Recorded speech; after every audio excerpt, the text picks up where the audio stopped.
Good day, Ma'am Ethan and our classmates. Our discussion for today will be all about solar energy. First, let me introduce myself. I am Zarina Jean and Masicat, your first reporter, and together with me in this topic is Mr. Jared, Andre, and Pagal. So here are the contents of our discussion. First will be the introduction to solar energy and discovery of solar energy in power generation. It would be followed by the early application of solar mechanical conversion. Next is the other early applications of solar energy. Lastly is the application of solar energy in the Philippines. As for my part, I will be focusing on contents number 1 and number 2. So first, let us define what is solar energy. So solar energy, this refers to the energy from the sun, and we all know that the sun is a huge ball of nuclear power. It is also said to be the most important source of energy for all life forms and the oldest source of energy ever used. And its first ever application is sun drying. Of course, it is an example of a renewable energy, and it is considered as one of the cleanest source of energy. This is because it produces no pollutants at all. Now, moving on to the discovery of solar energy in power generation. So I'll be going to give you a brief history about it. So in 212 BC, there is this most controversial story that revolves around Archimedes, which is known as the burning of the Roman fleet in the Bay of Syracuse. So as the story goes, he used a giant mirror or a set of mirrors to set fire to the Roman ships attacking his home city, Syracuse. However, this story was criticized to be a myth because they said that no technology existed during those times to manufacture mirrors.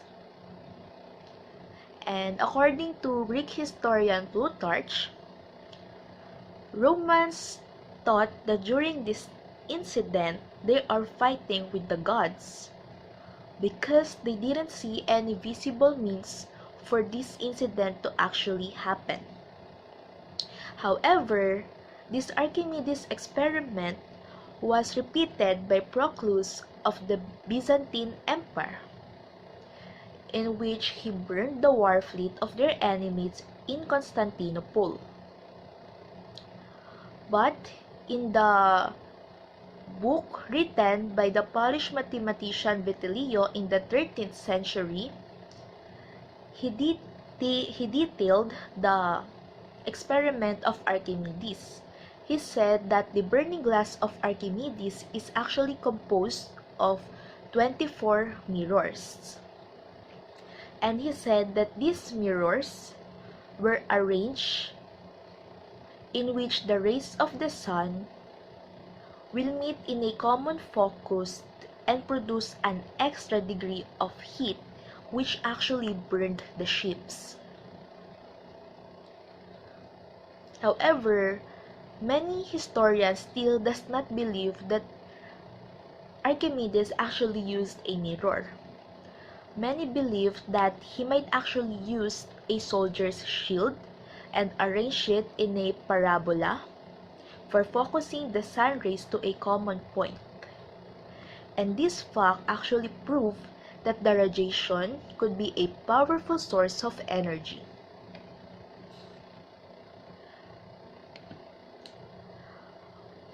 And many centuries later, scientists again considered solar radiation as a source of energy, trying to convert it into a usable form for direct utilization. And up next is during 1747, G.L.L. de Buffon revived the interest in solar energy by his invention called hot mirrors burning at a distance. So, in this experiment, Mr. Buffon initially used 40 mirrors to burn a plank of wood located 66 feet away from the source. He even tried to melt a silver and made an iron sheet red hot with the use of 112 mirrors at a distance of 20 feet. Because of this, his invention attracted other inventors to explore the potentialities of converting solar radiation into mechanical energy. Moving on to the early applications of solar mechanical conversion. So first, we have the well-known French chemist Lavoisier, which built a solar furnace. As you can see in here, this is the photo of or an illustration of the solar furnace that he built. It actually uses a primary lens which is around 1.32 meters in diameter and a secondary lens which is 0.2 meters in diameter. This setup could actually reach a temperature of 1750 degrees Celsius, which can melt copper and iron as well as other pieces of metals.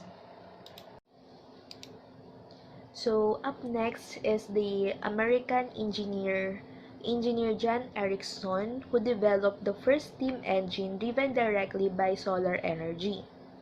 So in his invention, he used a parabolic raft, as you can see here, which has an 8 chambers, which will reflect the sun rays to this metal tube, which contains water or air that would produce steam or superheated air that would be used to run the steam engines. And he called this solar engine his sun engines. Up next is another pioneer in solar engine discovery, which is Mr. August Musha. So up next is in the year 1864 to 1878, there exists the inventor August Musha, which pioneered the conversion of solar energy into other forms based upon the generation of low-pressure steam to operate steam engines. So in here, we can see that his inventions has a conical shape, and it is said to have a surface area of 20 meters squared. In the middle of this cone shape is a boiler which contains water. So the principle for the solar engine is that the sun rays which is reflected by the parabolic arrays will be focused on the boiler. And when the water boils, it will produce steam, which will run the steam engines. Next is the assistant of Mr. August, which is Abel Pifre, who invented the first solar power printing press. So as you can see, he adopted the design of Mr. August. However, instead of a conical shape, he used a parabolic one and used concave mirrors with 3.5 meters in diameter. And what he ran in here is a printing press, which is a Marioni type. So here, we will zoom. Here is what a Marioni type printing press look like.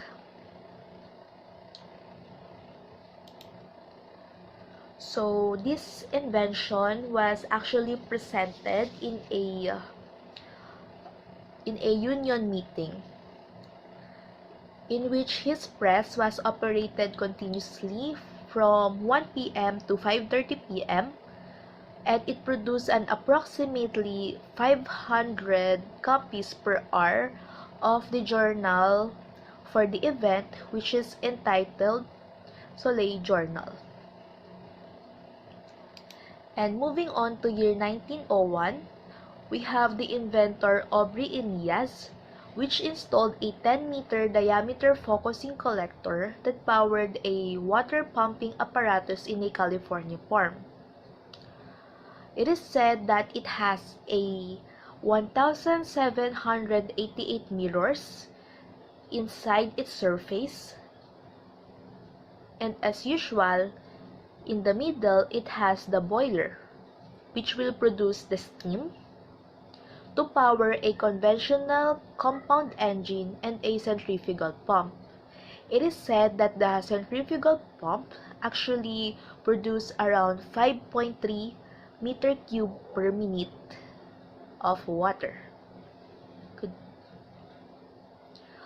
And lastly, for the early applications of solar mechanical conversion, we have the engineer Frank Schumann, in which he collaborated with the CV Voice to undertook to build the world's largest solar pumping plant in Egypt. So as you can see, he uses here long parabolic cylinders. This is approximately 62 meters long and with a total area of 1,200 meters squared. And this power plant actually developed 37 to 45 kilowatts of energy continuously for a 5-hour period. However, this power plant was completely shut down in 1915 because the World War I broke out, and also because due to cheaper fuel prices. So after these early applications will be the other early applications of the solar energy, which will be discussed by the next reporter. Hi everyone, I am Jared Andre and Pagal, Ms. Zarina Masicat's report partner, and I will be discussing the second half of our topic. This time, I will be discussing briefly about the other early applications of solar energy, including a brief discussion on the history of some of the early non-mechanical applications. Second, I will be discussing how the Philippines are utilizing this energy source and the companies behind it. So as for the other early applications of solar energy, first is the photovoltaic cells. In 1839, a French scientist named Edward Becquerel tinkered around with selenium rods and found out that its conductivity increases when it is exposed to sunlight. Thus he called this the photovoltaic or PV effect. PV effect is the generation of voltage and current in a material upon exposure to light. And when he was 19 years old, he created the first PV cell in his father's laboratory when he submerged silver chloride in an acidic solution which is connected to platinum rods. And by illuminating it, he found that it can create electrical currents, though he found it initially to be less efficient. But a decade later, Russell All, an American engineer, founded the PN junction and created the initial design for the modern solar cells we use today. The PN junction is a boundary between two sides of a single semiconductor material where both positive and negative charges can't pass through.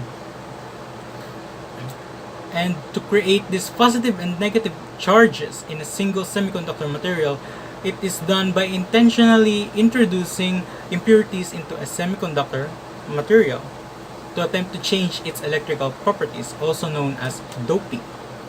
To further visualize this junction, I have here a figure of a PV cell. or the negative type silicon, this is a silicon type of cell, is doped with phosphorus gas, while the positive side is doped with boron gas. So when the sunlight touches the cell, the electrons cannot pass through the layers due to this junction. This will, and by attaching an electrical cable on both sides, this will create an electrical current, therefore we can create electricity. I will not be discussing this further since the other groups will discuss this in detail. So I will be moving on to the next one, which is solar desalination. Excuse me. It started as early as 4th century BC from an idea created by Aristotle in attempt to convert salt water into potable water. But its first recorded application dated way back 200 AD from an illustration from another Greek philosopher named Alexander of Aphrodisias. And this is his illustration. And in his drawings, the sailors suspend a sponge on top of a brass vessel and evaporates the water using the solar energy. And by doing so, the evaporated water are then contained within these sponges, and if the moment they extracted this water, it has this sweetened taste, therefore they call it as sweetened water. But by 1872, this process are done using solar stills, and this is a simple diagram of what it looks like. Then the first solar desalination plant was located in Chile. Next is solar drying, dated way back 7000 and 3000 BC, and utilizes solar dryers. As you can see in this figure, is just an enclosed space to avoid infestations or something. And this is commonly used in the agricultural industry. Moving on, I will be discussing the second part of my report, the Philippines' utilization of solar energy. The country started to utilize solar energy last July 2013. The Philippines utilizes solar energy using photovoltaic cells and makeshift solar dryers. In 2014, the Philippines' first achievement with solar energy was in SM North EDSA, where it was considered to be the world's largest solar-powered mall, with 5,760 solar panels to produce 1.5 megawatts of electricity, enough to power 1,000 homes. And there are multiple places in the country that houses a solar panel grid. First, and one of them is Bataan Solar Power Plant, which can produce 18 megawatts of electricity, located in Mariveles, Bataan, owned by Citycore Power and composed of 68,500 solar cells, and enough to power 22,000 homes. Next is the Cadiz Solar Power Plant, can produce 135 megawatts of solar homes, located in Cadiz, Negros Occidental, owned by Helios Solar Energy Corp, which is a joint company of a Thai-based solar energy company and the Araneta group of companies. And they fill the size of 176 hectares of land. So as for solar dryers, the International Rice Research Institute, or IRI, located in UPLB alongside with Hohenheim University and GrainPro, created a solar dryer known as the Solar Bubble Dryer, or SBD, to help our Filipino farmers. But before they created these solar dryers, the Filipino farmers are already creative enough to create their very own solar dryers to help with their rice crops. And this what one of them would look like if you ever seen one. Most of them would be they'll be just utilizing the side of the road from the picture with the SBD. So last is the companies behind the solar energy in the Philippines, and these are the top 5 biggest companies on solar energy. Solar Philippines, Vina Energy, Solaric, Solar Energy Systems Incorporated and Trina Solar. And that's all for our report. And thank you for listening.